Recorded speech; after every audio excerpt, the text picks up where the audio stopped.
President Trump, the incoming president of the United States, is currently being abused by this Justice Department, this Attorney General, this FBI.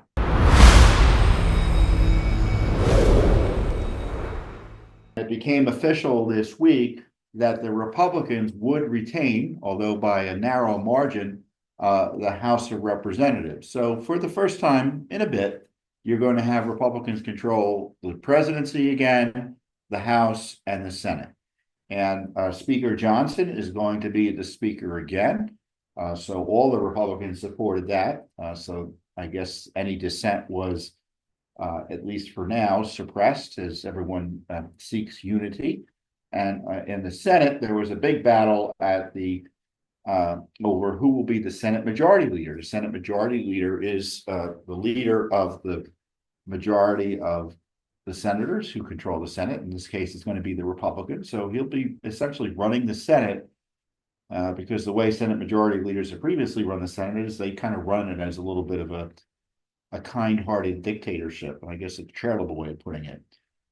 Conservatives have coalesced around Rick Scott, but Senator John Thune is now the Senate Majority Leader. And some folks don't like him because he's associated with the McConnell way. But we'll see what happens. Will he get these nominees by Trump through? Will he push forward the reforms and budget items of the new Trump administration? That's going to be the test for John Thune, and that's going to be the expectation given the mandate it looks like Republicans have and the conservatives have accordingly for significant reform and accountability and justice really here through either Congress or through the administration and its appointees.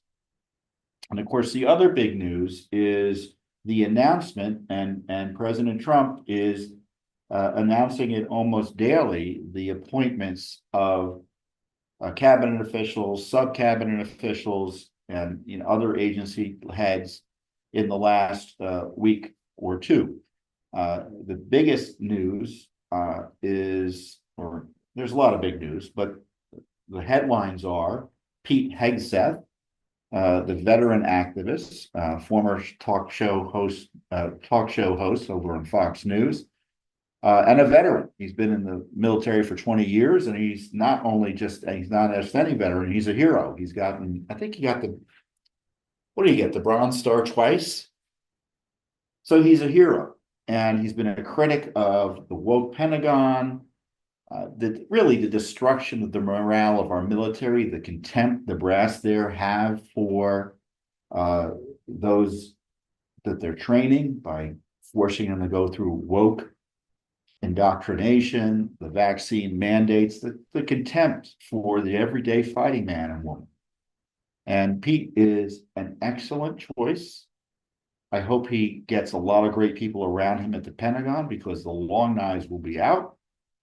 And it's exciting. This is exactly the type of reformist cabinet official we need in order to make lasting change and to kind of address these crises that we're facing in a direct way, as opposed to, we'll just put in your typical Republican, conservative, patriotic folks, but who just have a very narrow view, a narrow conception, an unimaginative conception of work they need to do.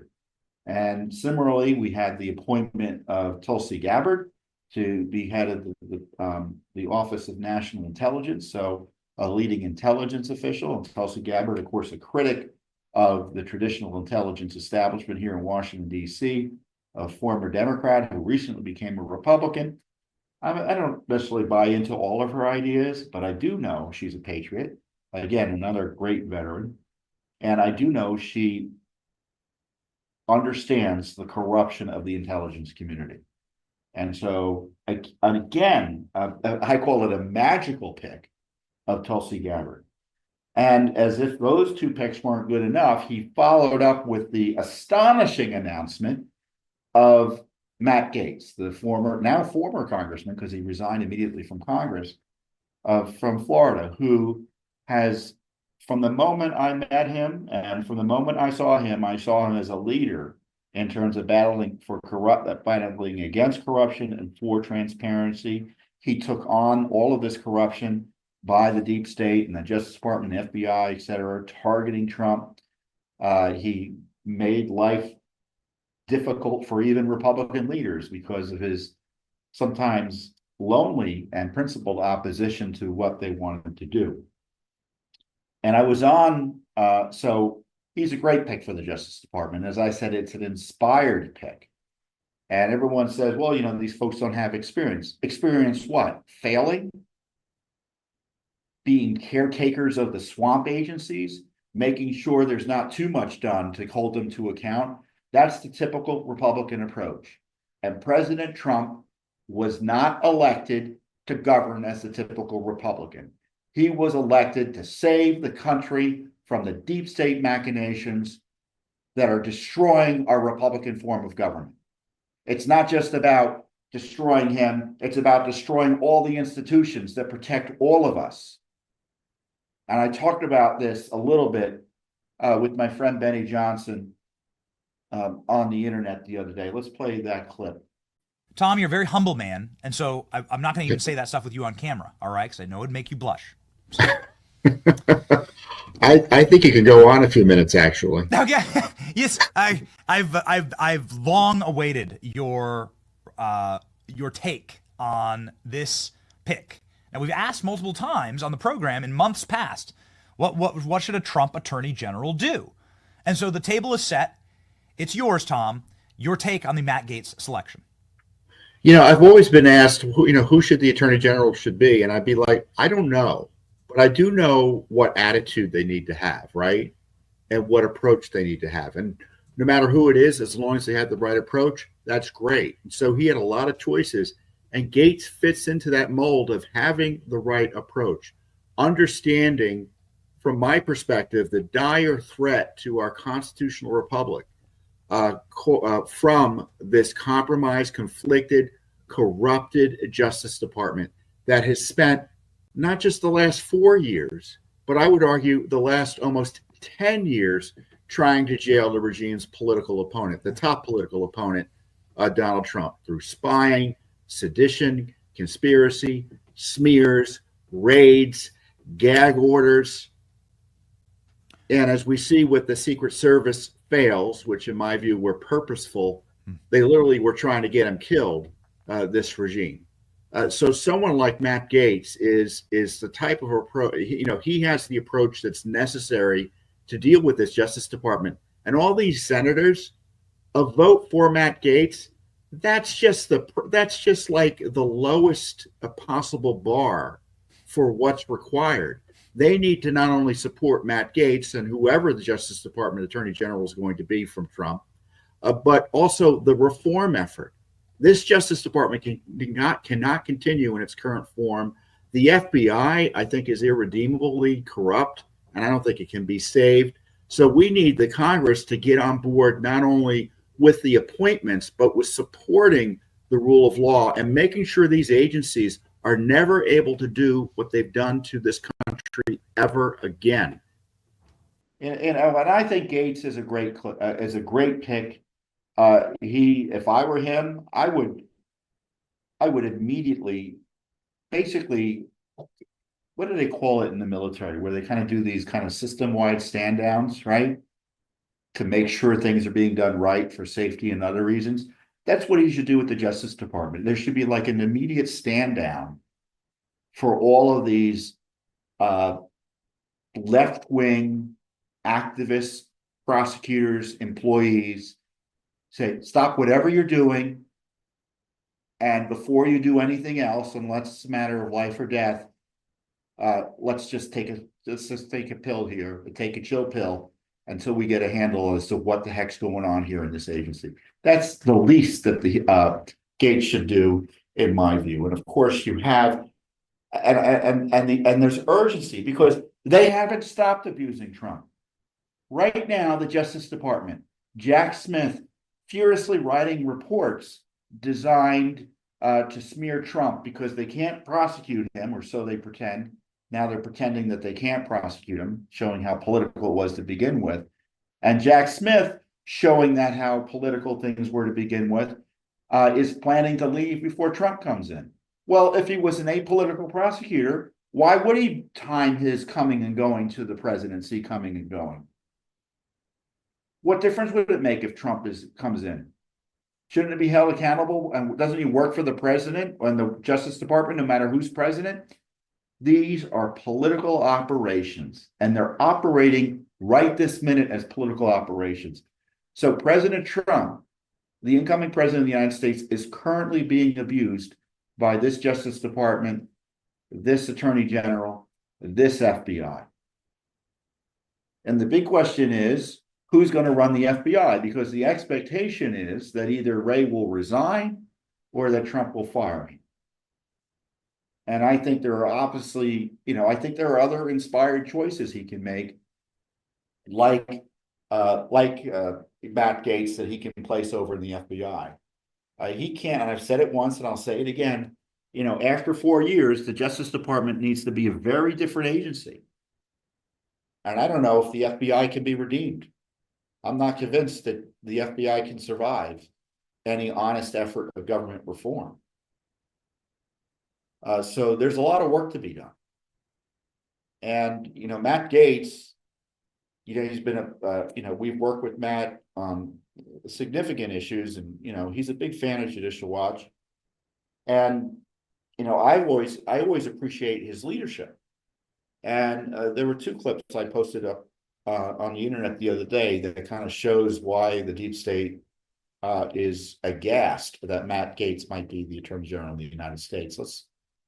Let's run a tape where he is talking about the abusive censorship by the Biden gang of American citizens. Mr. Flaherty, as you were putting the heat on social media companies, did you make the decisions which posts were most egregious to highlight or flag, or were there other people telling you which posts to go and express concern about?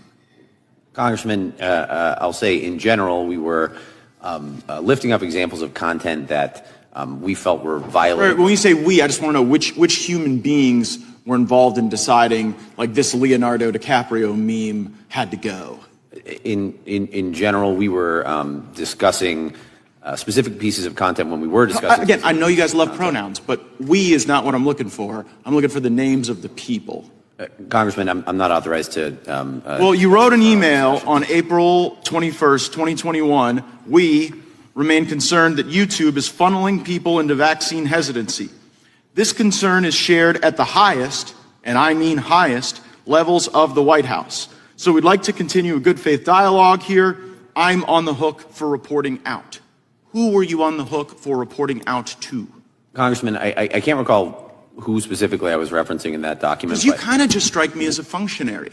I don't really think you were making these decisions. I think that these people that you say the highest levels of the White, when you say the highest, and I mean the highest levels of the White House, who are you referring to? Without using the word we. Congressman, I can't. I mean, you can see. I tell you, they're talking about how terrible these confirmation hearings are going to be for Gaetz. I think they're going to be terrible for the Senate. Gaetz is going to eat them alive. Look at his discussion with the special counsel at the time, who gave Biden a get out of jail free card because supposedly he has dementia. February 8th, the White House. Question, Mr. President, why did you share classified information with your ghostwriter? The President, I did not share classified information. I did not share it. I guarantee I did not. That's not true, is it, Mr. Hur? That is inconsistent with the findings based on the evidence in my report. Yes, it's a lie. It's just what regular people would say, right? Yeah, all right. So the next one. And all the stuff that was in my home was in filing cabinets that were either locked or able to be locked. That wasn't true either, was it? That was inconsistent with the findings of our investigation. Another lie, people might say, right? Because what you put in your report was among the places Mr. Biden's lawyers found classified documents in the garage was a damaged open box. So you see, Gaetz is not going to need much hand-holding in any confirmation hearing. And I know there's noise about his conduct and who he had relations with. And All I know is that the worst Justice Department in American history, Garland's Justice Department, did their best to smear him and try to jail him, and they couldn't even charge him with any crimes related to that so-called misconduct down there. And now this ethics committee report out of the House, I want to give you some background. The ethics committee has been a tool of the Republican establishment for some time, and it's used to punish people like Gaetz, who are outsiders, who are reformers. And that's the reality of it. So the fact that this ethics committee has a nasty report about Gaetz is no different than the Washington Post having a nasty report about Matt Gaetz, and should be given the same weight and credibility.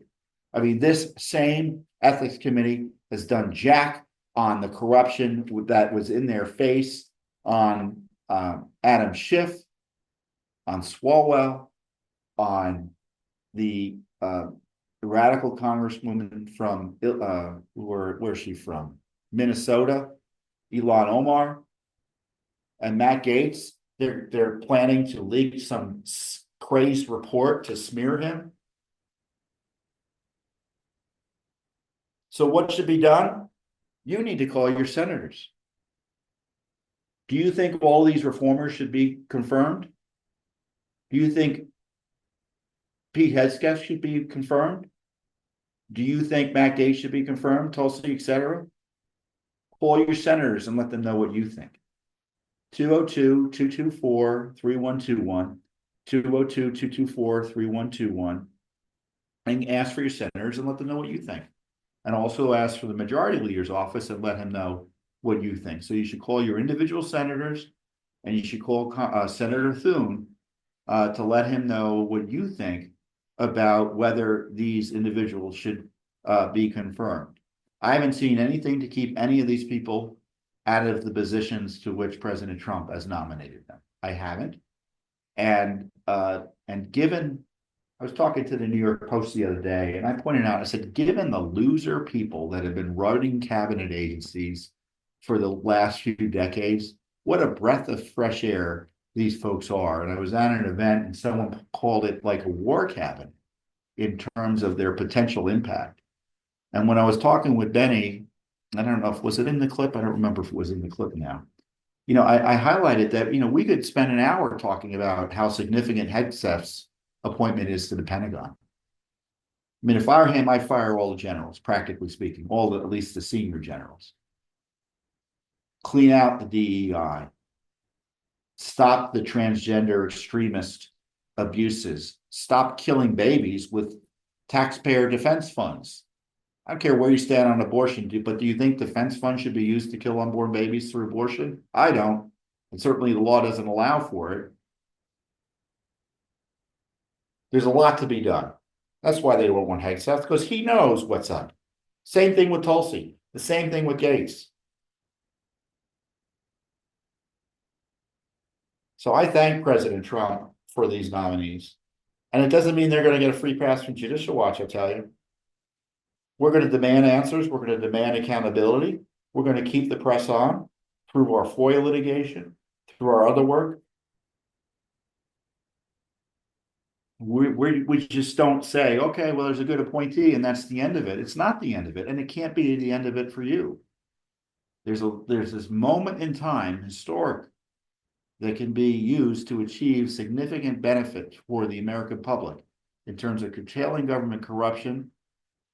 You know, in the case of Gaetz, he needs to prosecute the prosecutors who abused power to target Trump and other innocent Americans. Jack Smith should be interviewing criminal defense lawyers in a sane Washington, D.C., under a Justice Department run by Gaetz. I tell you, I don't even know if Gaetz should run any investigation into the Justice Department, because I don't know if the Justice Department can investigate itself. Maybe President Trump, I think, should appoint a special counsel. Or if it's to be done, maybe Matt should just do the special counsel work himself and do the actual investigation personally and run it directly, because he's the only one I would trust over there. So some good stuff, you know, but we got to be serious here, right? And we can If you're a Republican, you can celebrate. If you're conservative, you can celebrate. And certainly if you want good public policy, it might be easier if you're conservative, but you got to have high standards. The voters wanted the lawfare stopped. They want the deportations to continue or to begin. It's got to get done. It's got to get done. Tom Homan was nominated as border czar. I don't know what technically he's going to be doing, but obviously he'll be running things in that regard. Kristi Noem is going to be nominated as DHS secretary. Oh, and I forgot Bobby Kennedy, RFK Jr., nominated as HHS secretary. And what I love about it is I don't like all their views. I joke, I don't even agree with me sometimes, right? But I do know they're reformers at heart, right? And so I think I've had fairly high expectations. And I expect them to meet those expectations in terms of taking on these deep state agencies. I mean, Fauci, there's got to be a criminal investigation of the gain of function research as it relates to Fauci. I mean, HHS is out of control. DHS is out of control. DHS, Secret Service is under DHS. A lot of things need to be done. So if you want these good folks, I consider them to be good folks, but it doesn't matter what I think. It matters what you think, dear American voter. And you need to share your views with your members of Congress, specifically your senators in the case of confirmation. But remember, that's just the first vote. What's the second, third, fourth votes in terms of government reform? The spending, which I think is out of control. I think it's a corruption issue. And the other big news, obviously, is the announcement of the Department of Government Efficiency to be run by Elon Musk. So Trump has set this up, and Vivek Ramaswamy. And they're going to try to find savings. It's not going to be hard to do. Now, there's questions about how it's going to work and how they can achieve the results they want to achieve. But you can be sure that Judicial Watch will do everything we can do under the law to help that agency or commission or whatever it is in the end. I don't even know what it's going to be in the end. Because I know, and you probably know instinctively, that with big government comes big corruption. And all of that is tied to big secrecy. So I think this Elon Musk program as much a government, an anti-government corruption operation as it is an anti-government waste fraud, waste operation, efficiency operation.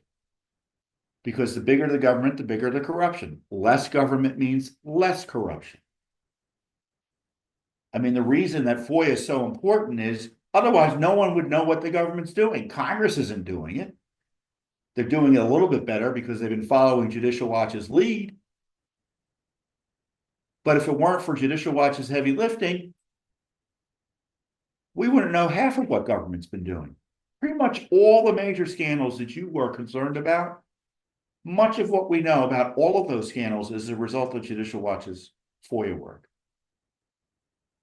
And my view is, as a conservative, well, the less work, the less interest we have in what they're doing because it's either inconsequential or easily understood because there's a public-facing component and transparency about it. I mean, the fact that we have to use FOIA all the time is a symptom that our government is so secretive and out of control. Because a lot of this should be public. A lot of this we should know without having to ask.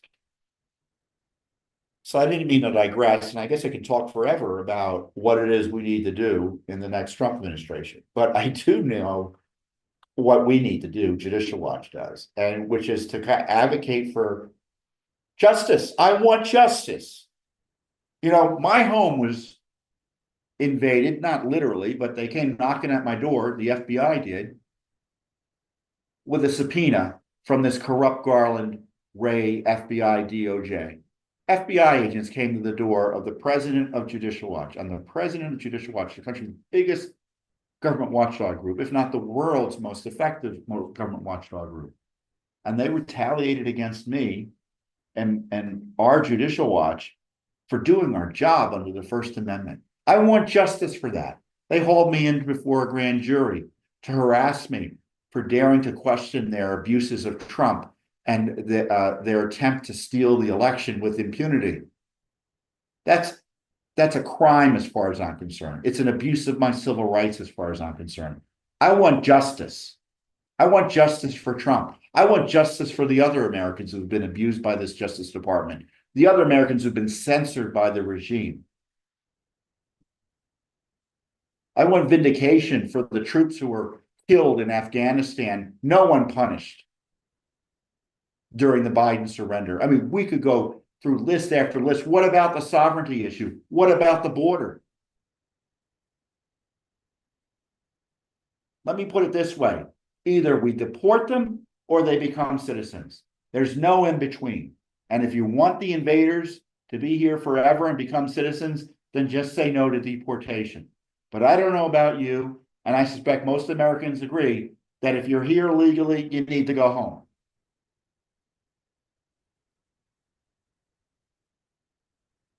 And if you're opposing it and trying to undermine it, as far as I'm concerned, you're involved in criminal activity because you're aiding and abetting the unlawful presence of aliens here in the United States. And that law not only applies to citizens, it applies to state governors and the heads of sanctuary cities who aid and abet this dangerous, dangerous menace to the fundamentals of the American system. But believe it or not, I'm happy, right? Because we got lots of opportunities, but we got a lot of work to do. Thanks for watching. Don't forget to hit that subscribe button and like our video down below.